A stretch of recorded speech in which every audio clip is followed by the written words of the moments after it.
Hello दोस्तों, क्या हाल चाल? सब बढ़िया। मैं सूर्या सर एक बार फिर से आप सभी लोग का अपने online learning platform next ranker पर हार्दिक स्वागत करता हूं।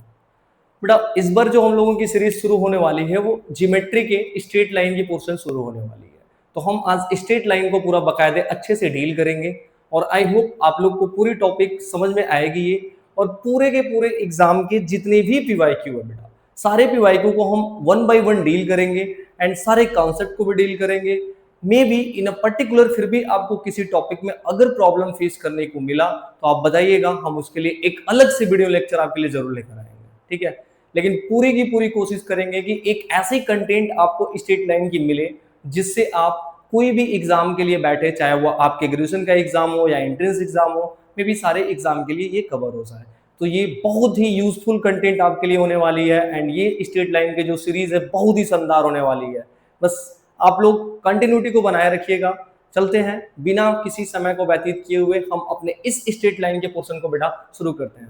Now we will start the topic straight line of the geometry.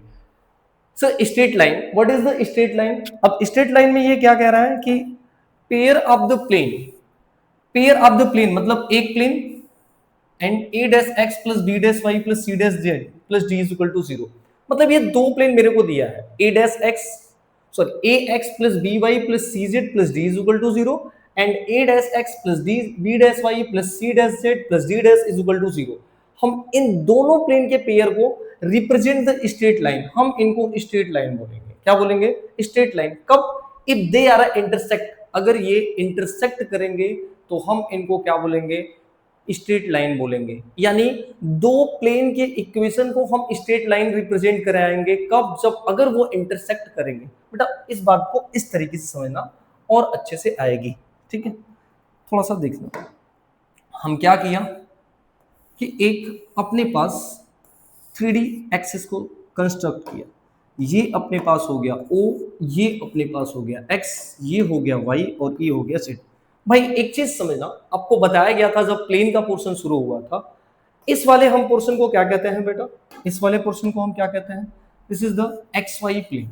ये क्या है? ये आपका XY प्लेन है। और ये वाला प्लेन क्या है? आपका XZ प्लेन है। ये क्या है? XZ plane.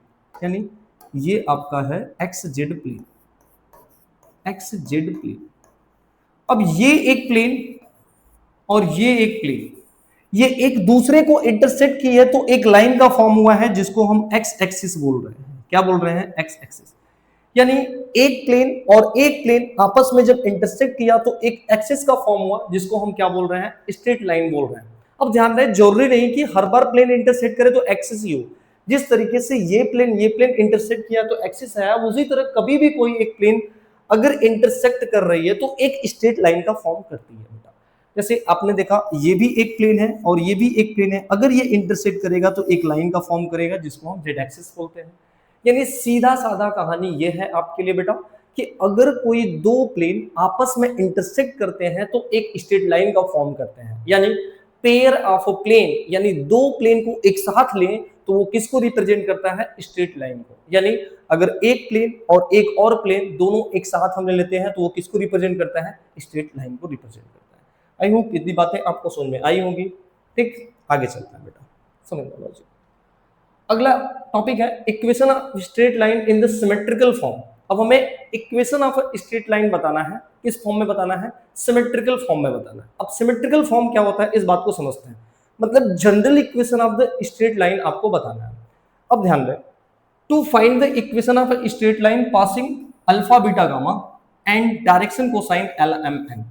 एकदम सही बातें हैं।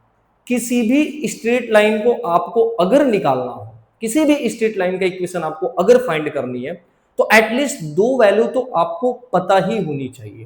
पहला क्या? किस पॉइंट से वो पास कर रहा है, like as alpha beta gamma. And second क्या? एल एम एन, उसकी डायरेक्शन को साइन आपको पता होनी ही चाहिए। यानी अगर किसी भी इक्वेशन ऑफ स्ट्रेट लाइन को मुझे फाइंड करना है तो एक पॉइंट चाहिए और एक डायरेक्शन को साइन चाहिए। और अगर डायरेक्शन को साइन ना हो, डायरेक्शन रेशियो भी होगा, देन हम पर भी काम कर लेंगे। यानी दो चीज मेनली आपको बेटा पता होना चाहिए भाई। क्या पता होना चाहिए भाई? एक पॉइंट जिससे वो पास कर रहा है और सेकंड उसका क्या? Direction cosine. थोड़ा इस बात को हम समझते हैं लॉजिक। सर कोई एक लाइन है अपने पास, ठीक, ये एक लाइन है और ये एक लाइन है, तो इस लाइन को हमने पास करा दिया है, सॉरी इसका जो डायरेक्शन कोसाइन है वो LMN है और इसको हम पास करा दिए हैं एक पॉइंट से, उसका नाम है अल्फा बीटा और गामा। इतनी बातें क्लियर? यानी अल्फा बीटा गामा पॉइंट से पास कर रहा है और उसका जो direction ratio, sorry direction cosine है वो कितना है, L, M, N। Then equation of straight line क्या होगा इसका समझना। बस क्या करना है कि इस पॉइंट, अगर x यहाँ पर अल्फा है तो इसको लिखना है x माइनस अल्फा, y के वाले को क्या लिखना है y minus beta, and z वाले को लिखना है z माइनस गामा। ध्यान रहे सभी इक्वल इक्वल इक्वल ही रहेंगे, यानी x minus alpha, y minus beta, z minus gamma, और अपॉन में तीनों अपॉन में जाएगा सर डायरेक्शन कोसाइन, x वाला L है और y वाला M है और z वाला क्या है। This is the general equation of the straight line or a symmetrical form of the straight line when passing through the point alpha, beta, gamma and having the direction cosine L, M, N। इतनी बातें clear बेटा? यानी सीधा सा आपको कुछ करना नहीं है, बस जो पॉइंट आपको गिवन रहेगा उस पॉइंट को डिफरेंस करना है। अल्फा बीटा गामा है तो x minus alpha, y minus beta, z minus gamma. मैं बोलूं 1 2 3 रहेगा तो क्या होगा, x minus 1, y minus 2, z minus 3, और अपॉन में कौन जाएगा, डायरेक्शन कोसाइन जाएगा। ओके, अब देखो दूसरी केस की बात यह है कि मान लो यहाँ पे तो आपको डायरेक्शन कोसाइन दिया है, ठीक है।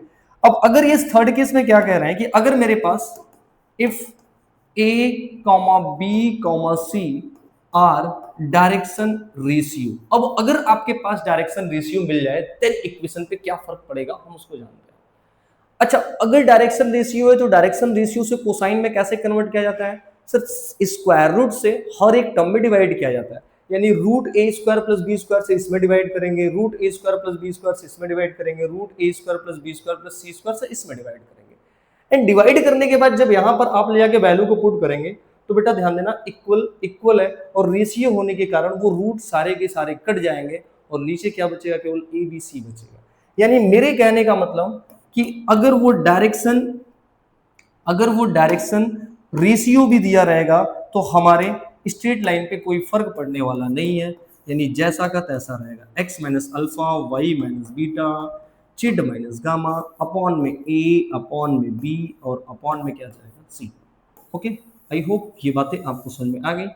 यानी सीधा सा कहानी है, वो आपको चाहे एक इक्वेशन दे, चाहे वो आपको डायरेक्शन रेशियो दे या डायरेक्शन कोसाइन दे, दोनों के लिए आपका स्ट्रेट लाइन का इक्वेशन क्या होगा, सेम होगा।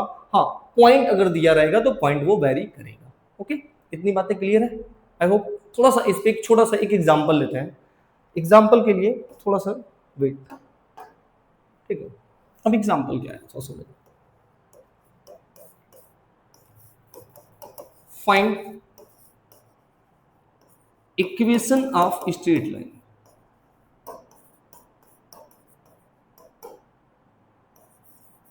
straight line passing 1 minus 2 1 and direction cosine r,